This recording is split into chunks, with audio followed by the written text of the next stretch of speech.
you can create a blacklist of IP addresses, DNS names, URLs. You can use content sniffing devices. You can do heavy duty autonomous system filtering. I mean, you know, everything. So I first talk a bit about Russia because that's our favorite country to criticize in Ukraine, you know. So they had created a special company called Roskomnadzor, which is like oversight agency, and it was unknown until they changed the law, and now it was tasked to block everything bad, and they created, you know, list of bad sites with child porn and suicide, including like Wikipedia has a suicide article, so yeah, let's kill Wikipedia, right?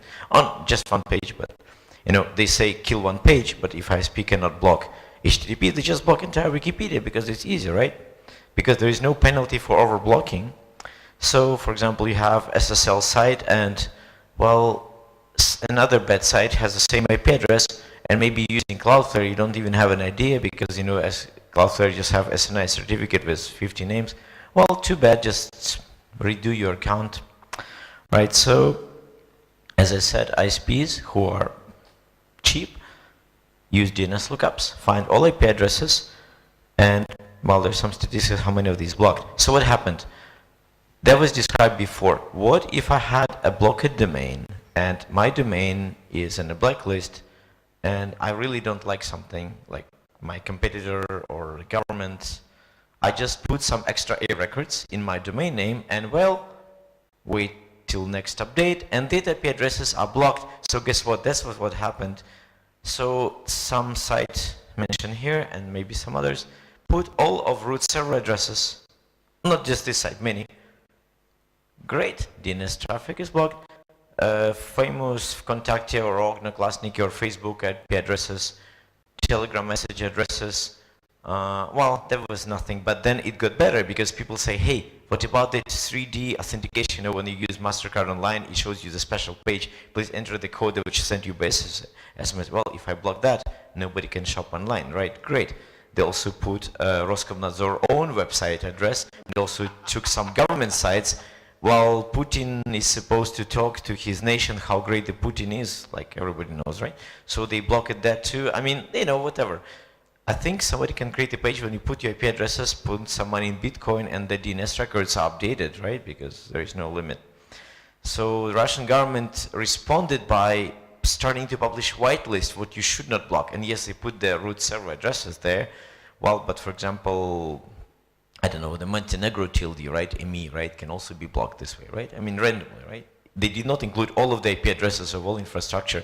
People said, you know what you do? You go to Looking Glass, do traceroute, write down all IP addresses of the infrastructure routers. Ideally, you should do this from some part of Vladivostok when you really see all of the infrastructure, right? Because from Moscow, you can just jump into Exchange. Then just put these in, right? That should do something. Well, if they don't use MPLS. So, well, I mean, the show goes on. I found some people on Facebook. They told me that if I want to block something, I just have to message them my addresses and they put them into some domain. I also think of investing some money to keep my own block list and, you know. So the Ukraine, my real favorite country where I live now, well, we had the president decree about sanctions towards Russian companies and, well, I mean, I really understand what he wanted to do, but it was mostly economic sanctions, like, you know, can't have bank account and stuff. But he also included in this 100-page document some URLs. Like, for example, you should block Yandex Maps, or mail.ru free email, right? And contacting network, and everybody's like, hey, are you some kind of separatist? Facebook is much better. Yeah, you should just close. I'm like, you know what? We don't really care, but my company runs .ua domain.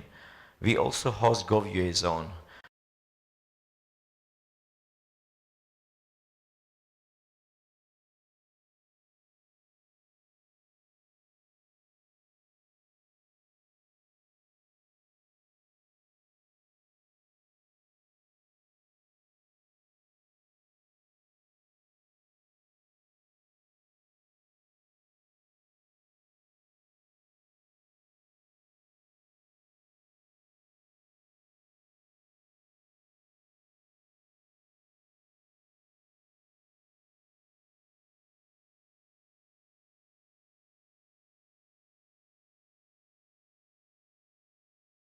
in Russia I put quad 8 and it starts working in roaming. You know, because when you use LinkedIn in Russia, you cannot use it, but anyway. So things get really interesting because one of ISPs said, hey, let's go big and do BGP. So they do BGP and they block Cloudflare because Yannick just went to Cloudflare. Well, when they did this, they sent some /32 announcements, right? Because they just like little dots, you cut off some space. Then the aggregation kicked in and this little block you can see there, yeah, right? I mean, what can possibly go wrong? Well, I mean, I think this is even bigger than Pakistan YouTube block, and the best thing that it was staying like this for the whole weekend, as you can use the favorite RAS database, but you have to unfilter NRS stat, don't show minor changes because this was like a small thing. Yeah, I put my kudos to Azimov Curator last because he actually used not RIPE stat, but I think not BGP. There's lots of BGP monitoring tools, so he actually found a specific announcement. The interesting thing though, that aggregate was not sent from the UA provider as we thought. It was sent maybe from within the Cloudflare. So maybe Cloudflare decided, hey, somebody's advertising our network in pieces, let's just do like the whole thing, right? So the internal filter should actually kick in. Anyway, that was just one example, and I'm sure in some countries where SE region is, there are some people who think, hey, let's block the bad sites, you know, I mean, whoever the bad guys are. So I found this great article by Internet Society, which actually has pretty pictures about how blocking works on all of these levels. I encourage you to look at it. It has some nice tables. And we had this discussion in Ukraine a few days ago. And then I have the final advice to all of you who operators who somehow can influence the internet. It's here. The photograph is stolen from Patrick Falstrom of NetNode, who is part of the ICANN process, and of course he's also involved in domain and stuff. So yeah, that's a picture from his laptop used without authorization.